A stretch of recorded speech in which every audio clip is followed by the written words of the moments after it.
Hello everyone and welcome to this tutorial on how to use crystalline watercolour on a geometric pumpkin. The person behind the hands is Emma of LQ Elder and the Colour Pencil Shop. Recently we've done a series of tutorials for the UK Colour Pencil Society on pumpkins, a geometric pumpkin and then coloured in certain ways, but I promised that I would do a tutorial on how to use the crystalline watercolour, which this is an example of. So I'm going to get cracking with that. You do need to have your geometric pumpkin drawn up onto some nice watercolour paper. So there is a separate tutorial on how to do the geometric grid and how to get your pumpkin. So you do need to do that first before we start this. Today I'm using Jackman's Art Materials Crystalline Watercolour. I'm a big fan of these. I really love them. You're going to see that they're completely magic. Today I'm using orange grey, orange and sap green. I haven't used this combination before, so we'll see how they go. I've just got some water and a couple of brushes. So I'm just going to get cracking. So the first thing I'm going to do, I'm going to start in the middle. I'm just going to add some clean water to the centre. Now with watercolour, the pigment goes where the water is, so this bit you do need to do quite accurately if you can, because as I say, the pigment will go where the water goes. So if you want your pigment to go where you expect it, then you need to be quite precise at this stage. I like using these quite thin rigger brushes. This is a size 2. It just gives me some precision. Sometimes I use a bigger brush. I probably will on the pumpkin sections. So what I'm now going to do is take my orange grey first and just sprinkle that in. Now you do need to be careful with these pots. Oh, you can see it's gone across the page, which can happen if you're breathing while also trying to sprinkle. It doesn't matter, we're gonna merge that in. Now this is orange grey. I'm just gonna see if I can, so I'm hoping this is gonna go a sort of orangey grey. So what I'm gonna do is try and just blow some of those colours, what I'm calling blowing the colours, and just mix them in a little bit. So crystalline watercolour, it's a powder watercolour, and it's basically little crystals of pigment that you can then either leave as is or, you know, start to try and make the pigment, little pigment spots burst a bit more. So that's what I'm doing here. Obviously this pumpkin is not going to be a realistic pumpkin. I'm not really going for that. It's really essence of pumpkin. So I try and keep some of the original colours of the crystalline watercolour, and then also blend it a bit as well, so that's really nice. Now you'll notice that as I was breathing while I was tipping my pot, I've got some pigment over here, but I'm not too worried about that. It will blend in with the other colours we're going to use. So I'm going to work in a clockwise motion because I'm right-handed. I'm going to swap brushes. So I've got a slightly bigger brush, which allows me just to add colour a bit more quickly. I encourage you to turn the paper so it's comfortable for you to paint and be precise, which I will be doing as we go along. I have tried not turning the paper and it's a bit of a disaster, to be honest. So now you'll see that it's picking up some of the pigment that's blue coming in. This doesn't worry me very much. It might drive you bananas, but I really like that. Firstly, all of these pieces you do with this watercolour is really unique. You'll never get the same effect twice, and I think that's wonderful. And I like my pieces to have that individuality. So it really doesn't worry me if there's a bit of pigment spillage. So I'm going to go for some orange now. I'm just going to sprinkle that in as delicately as I can. You can see when it comes out of the pot, it's quite different colours to what you might expect originally. So what I'm going to do now is just try and blend some of those colours. So this is colour orange, so I'd be expecting this. I'd be expecting to be able to get some orange out of this. Now obviously we have got a bit of play with the colours underneath, but that's okay. Okay, so we're not going for a realistic pumpkin here, we're just going for something a bit fun. I really just want you to have fun with this, because these crystalline watercolours really are like pots of joy in my mind. They just give me so much happiness. I just love working with them. I always look forward to my art sessions when I'm playing with the paint. You see, I'm just going to blow those a bit. Now, I did also get some sap green out. I might just see about putting a few spots of that in there and just seeing what happens.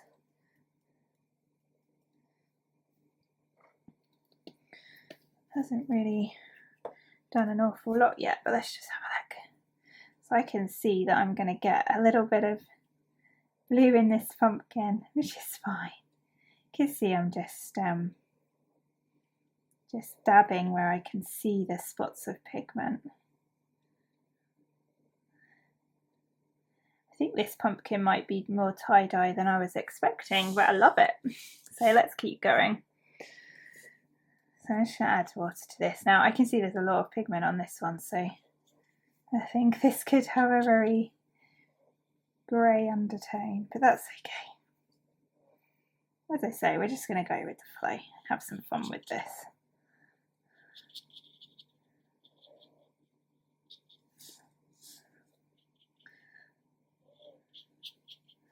I think this is going to be a very traditional pumpkin by the looks of this.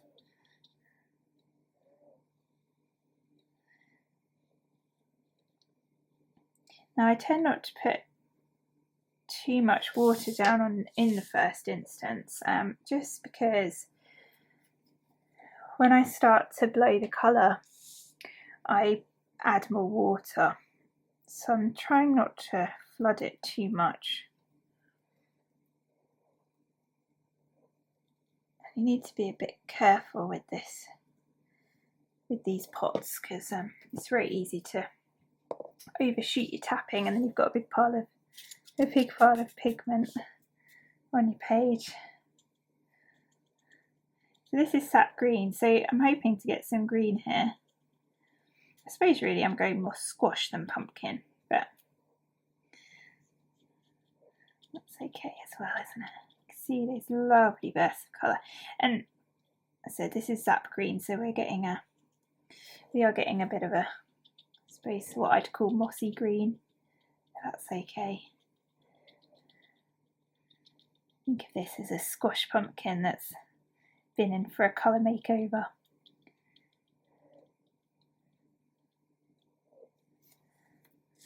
I'm just going to go with that. I really like that patterning. Now it does dry differently as well, so it's a surprise all the way through, to be honest, because once it's dry it gets a different effect again, which can be really lovely. It's an adventure from start to finish.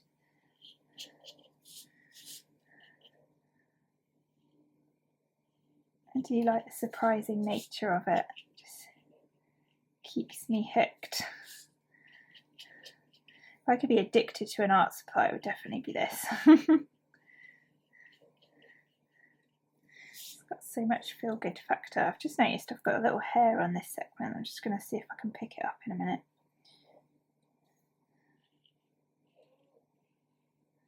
If you wonder what I'm doing, I'm just trying to pick that up. There we go. Right, so let's go for some orange again.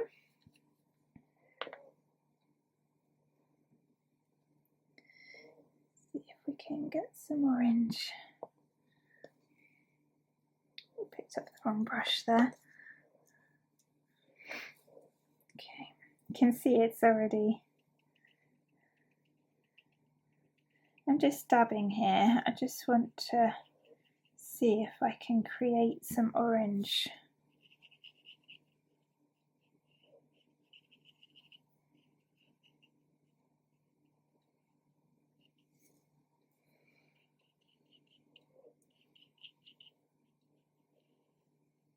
See if we didn't have this pigment from the centre on the page, we would be getting a much cleaner orange, much like in my example.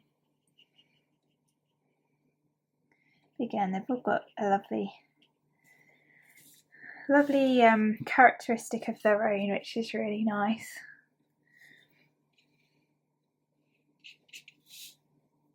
I'm just going to try and mix some of the sap green with the orange and see what happens. Wonder if we might get a bit of brown, but let's see how we go. So you can see this has got less of the central colour in and more of the orange.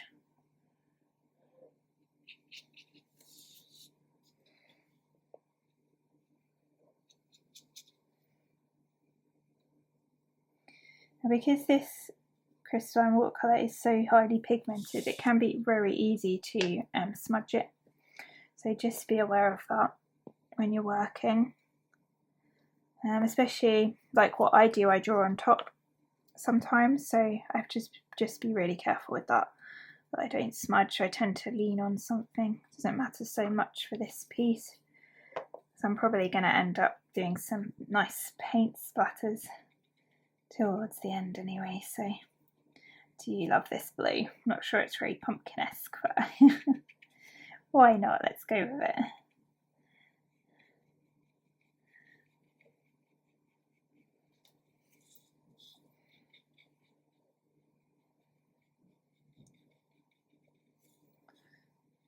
Okay, mix that into orange.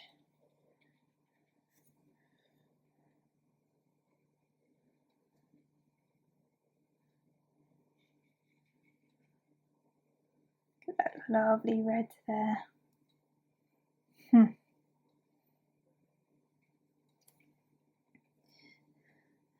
actually going to do, while I've got some bit of pigment on my brush, is just splatter a bit over here. Just going to try and pick up a bit of that red. I haven't got a palette near me, so I'm having to improvise a little bit on this. Okay, let's keep going. See if I can do a fully sap green one now. Oh, maybe not. We've got some more of that orange grey in there.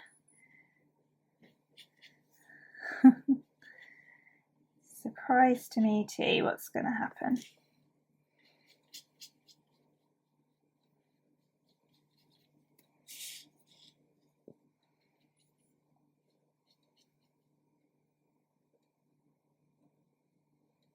Okay, so let's put some sap green in.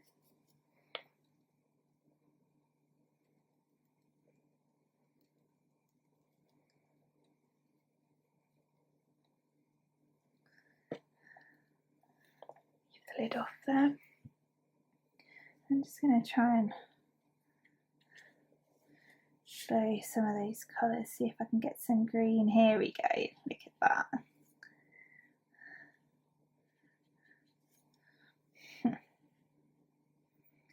Really, this is just about really joyful art play, to be honest. I do a lot of this where I'm just not taking anything too seriously and I'm just doing it for the pure joy of creating. And I have to be honest, that is when my best work emerges. When I'm just creating for the joy of it, I tend to have my best ideas, my best outcomes, because I'm not stressed about it, I'm just creating for the joy of doing it.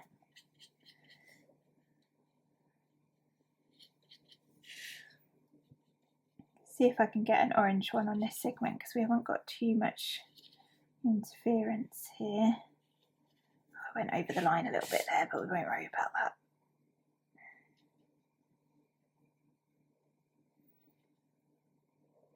Okay, so let's get some orange in.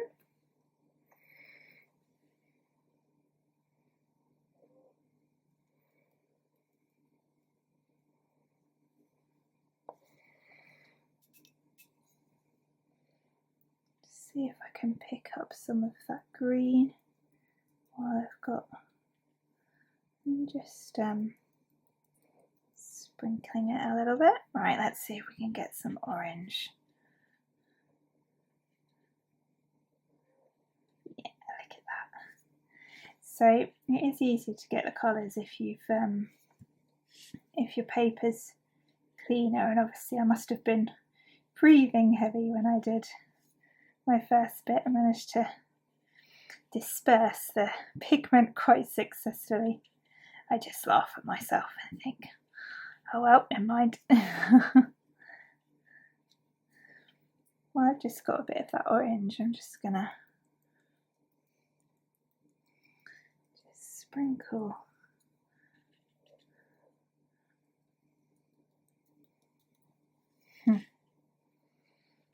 Just to fill some of that white space around the edges. You may not like the kind of unpredictable nature of doing the splattering.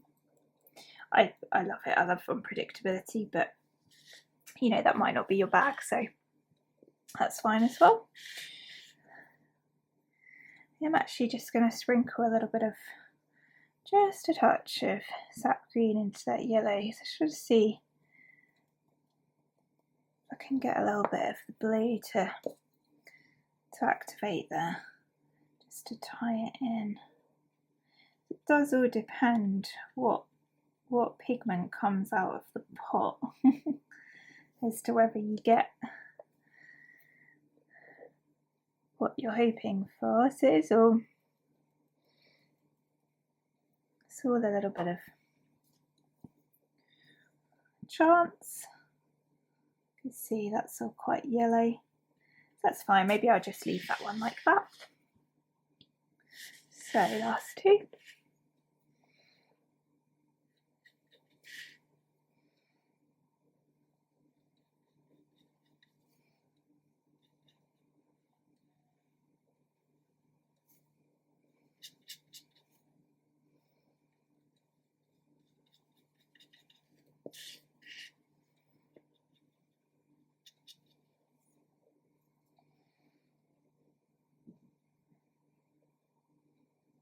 If you wanted to keep your water cleaner, like I tend not to worry too much, but if you wanted to keep your water cleaner, you could have 2 pots of water, have one to wash the dirty brush and then one to put, you know, you wash your dirty brush and then you put it into your clean water, and that gives you more control over what colour water you're putting down.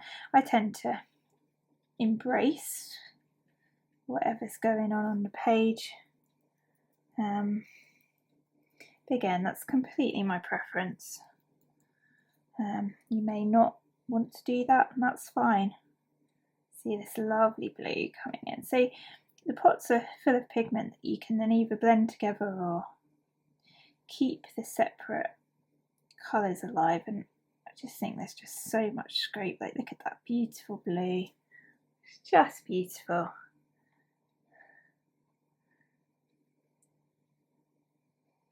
I'm going to keep some of this paleness here. I think that's really nice. So I'm going to stop there with that one and keep going on to our final segment. And this one looks like it's going to have a bit of a bluey greeny vibe.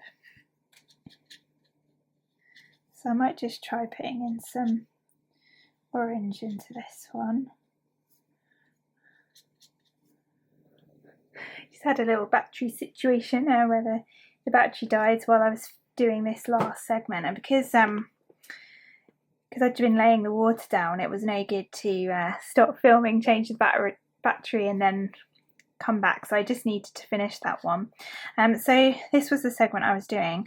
I'm just going to add a little bit more pigment into here because I think it's gone quite yellow actually, and I'm just going to see if I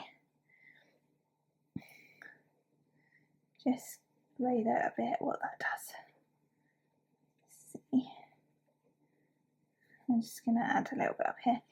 So you can really play with this and move the pigment about and add it into other areas. Well, I've just got a little bit of wet on my brush. I'm just going to splatter again. There we go. So that's where we've got to with the crystalline watercolour. And what I want to do now is just add in my little rays, really, so that we get that pumpkin shape.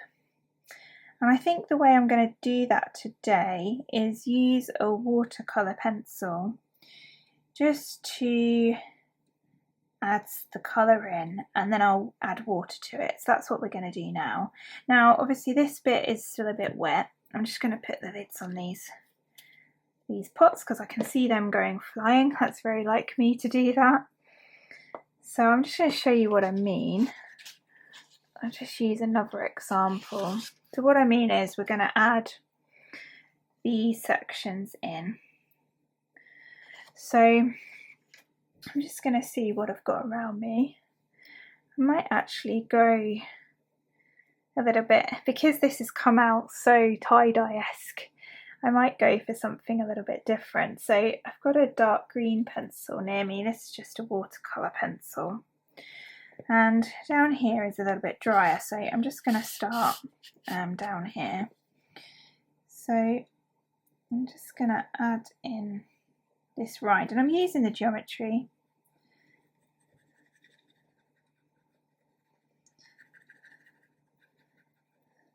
Make sure you can see that. And what I want to do, I'm going to create like an ombre effect down into the centre. So I'm only going to add the pencil so far down. That's it. Now usually I'd really wait until this was absolutely dry, but what's life without a little bit of risk and whimsy? So I'm just going to go for it and see what happens. Okay. Now I know around here I was just working on this, so I'm going to be a bit careful here. I might just go back the other way for a second while that one I was just working on is still drying. See, once we add these little sections in, it makes quite a difference to the effect of the pumpkin or squash.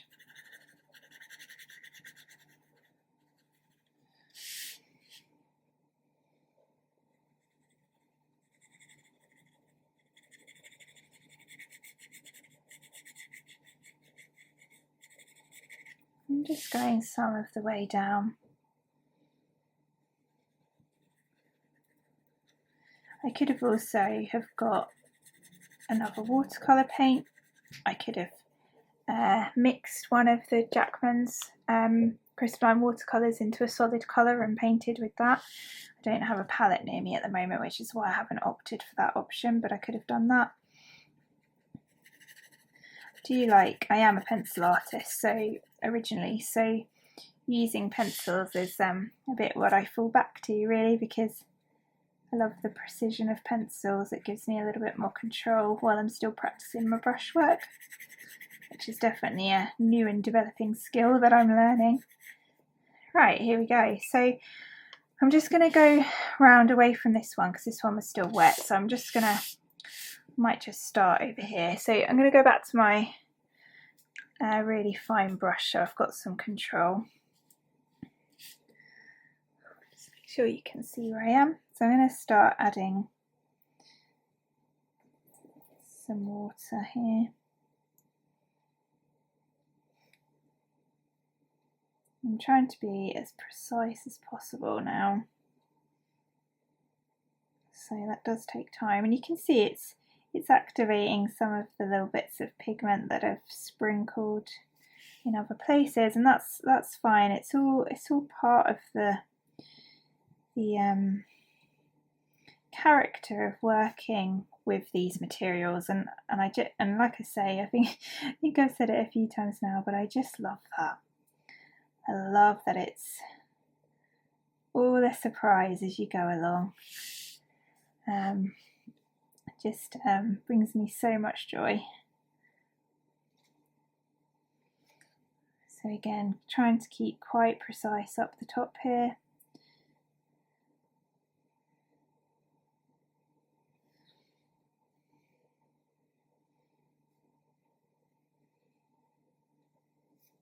So I'm just picking up, when I get to this bit and I want it to be a bit lighter, she says, picking up some pigment. The trick to get it lighter is to add more water. Now, that would normally work if you hadn't got a bit of pigment on the page, but that's fine.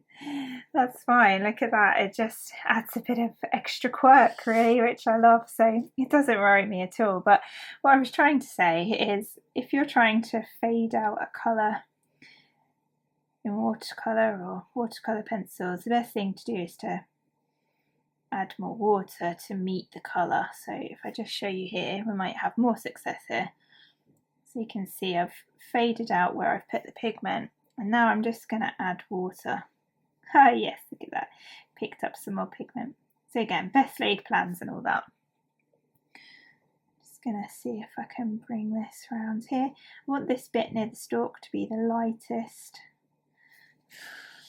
And obviously these little bits of pigment are working against me a little bit there, but again, just makes me laugh. I think well played watercolour, well played. So you can see there's a little bit of red in here. Let's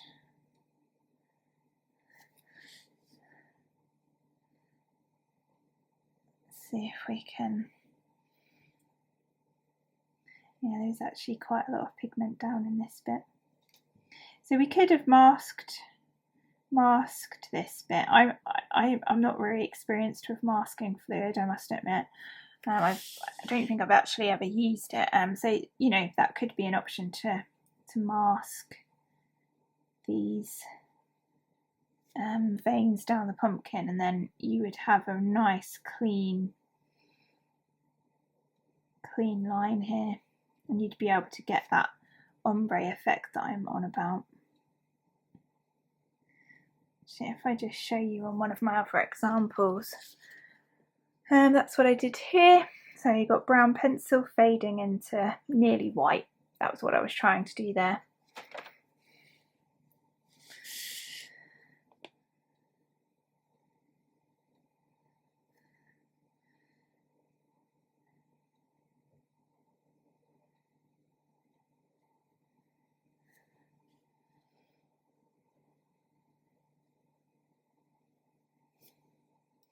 Really love this kind of tie-dye effect. I wear a lot of tie-dye, so painting in tie-dye is like the best thing ever for me.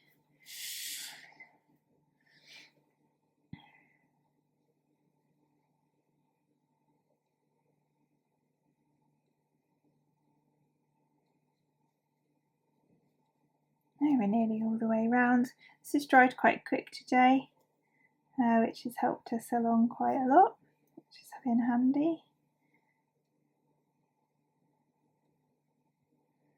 See, there's a bit of red there. Sometimes you can obviously just wipe my brush because I've got a bit of red in there. Sometimes you can avoid those little pigment pockets, but as you've seen, I just go for it.